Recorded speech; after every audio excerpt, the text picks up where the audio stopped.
اور وہ لوگ خدا شاہد قسمت کے سکندر ہیں جو سرور عالم کا میلاد مناتے ہیں۔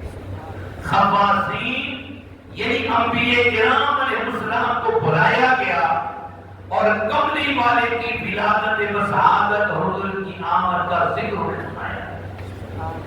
اللہ تعالیٰ نے صرف خاص لوگوں کو عالمی ارواح میں جلسہ رسالت میں صرف انبیاء و مرسلین کی ارواح کو بلایا، اور قرآن حکیم میں اللہ رب الجلال اس جلسہ رسالت کا منظر کھینچتے ہوئے ارشاد فرماتا ہے وَإِذْ أَخَذَ اللَّهُ مِيثَاقَ النَّبِيِّينَ، اور یاد کرو جب اللہ تعالیٰ نے پیغمبروں سے ان کا وعدہ لیا، ان کا عہد لیا، کیا عہد لیا؟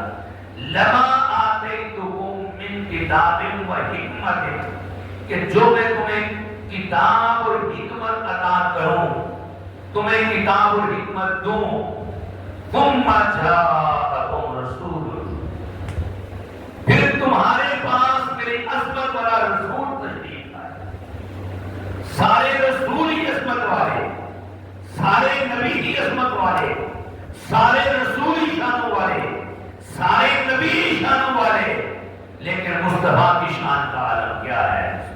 حضور کی عظمت و شان سارے انبیاء کرام سے بکری ہے کہ اللہ انبیاء سے فرمایا ثم جاءکم رسول، یہ رسول پہ جو تنوین ہے یہ تنوین شان ہے کہ تمہارے پاس میرا عظمت والا، میرا شانوں والا رسول آئے۔